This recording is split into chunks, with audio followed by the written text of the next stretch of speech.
The very important practice that you can do, which can be helpful in frozen shoulder, that is Surya Namaskar. But make sure like your frozen shoulder should not be in worst condition. When I am saying worst condition means if somebody is in extremely cruciating pain, definitely that time he will not be able to do Surya Namaskar. But it is a very early stage of your frozen shoulder, then you can opt for Surya Namaskar. It is extremely beneficial practice, or sun salutation. And if you want to know more about it, you please write to us. We can guide you how you can learn this practice. And if you want to avoid frozen shoulder, and if you want, like, I never want to suffer with frozen shoulder, definitely try to adopt certain yoga practices in your life. So Isha Upa Yoga, it's one of the very simple practice that you all can do. In addition to that, there is Yoga Namaskar, which you can practice. If you want to learn these practices, you please write to us. We will guide you how you can do these practices, and you can protect yourself from being caught into frozen shoulder. Because if there is a history of frozen shoulder in your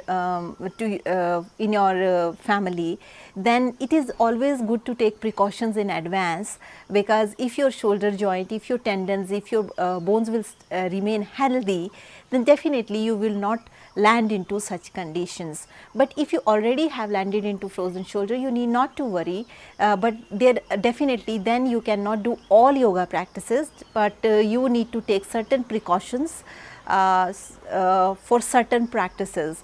For example, I mentioned, like, if you have cruciating pain, definitely you will not be able to opt for Surya Namaskar, but you can opt for these small neck practices along with shoulder practices. So that's the thing. That's how we can use yoga also and Ayurveda also to make the health of our shoulder joint better. And there is one more exercise which you can do in your daily day-to-day life.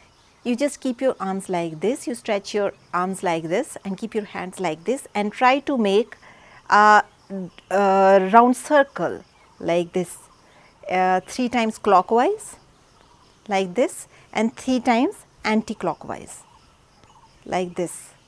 So this is the very simple practice that you can do while even standing posture or sitting posture. It is best to do it in a sitting posture, because then your back has a proper support. So you sit in a cross-legged posture, and then you just do these rotations 3 times in clockwise and 3 times anti-clockwise. So this practice is also very beneficial in frozen shoulder. But make sure, like, your disease should be frozen shoulder. It should not be some kind of fracture which cause pain, because for fracture definitely we restrict the movements of the shoulder, and so that's why it becomes very important that you diagnose it well, like whether it is a frozen shoulder or some other condition that is causing pain. So whatever practices I have told, it is only regarding frozen shoulder. In addition to that, you can also use a marma therapy for healing this frozen shoulder. What is marma therapy? Marma therapy is acupressure of the nearby points of shoulder joint, like here, where is this deltoid muscle insertion is there.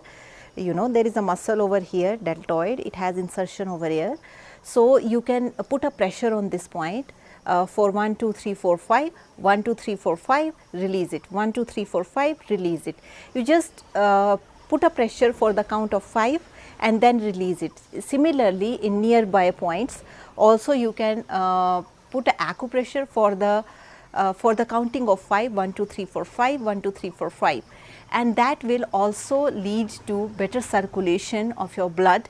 And this also comes under the treatment of marma therapy, because shoulder joint is considered as marma, and if you are putting pressure like this, that is also very beneficial for the blood circulation. But make sure you are not putting extreme pressure.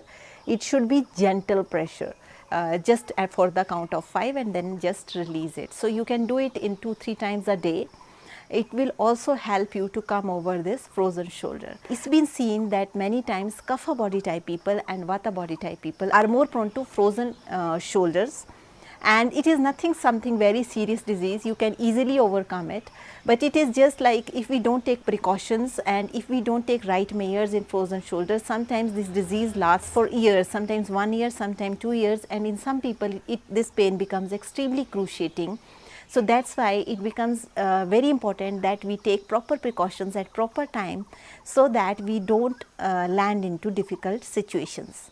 And because if we land into difficult situations, then we use various kind of chemicals that will harm our body. For example, non-steroidal anti-inflammatory drugs. So no need to use these drugs if we are taking proper precautions, and if we are taking proper care of our shoulder. Even if somebody has frozen shoulder, we can come over it very naturally. So these are the ways and methods which I have mentioned to deal with frozen shoulder. So that's all for today. Thank you so much for watching my video, and if you are watching me for the first time, don't forget to click the subscribe button and hit the bell icon so that you stay in tune with our upcoming videos. So that's all for today, and if you have any questions regarding frozen shoulder or regarding Ayurveda or health, you please feel free to write to us. We will try to answer your questions in the best possible way. And regarding consultations also, you please write to us. We will guide you how it can be done. So that's all for today. With this note, I would like to say, stay healthy, stay blessed.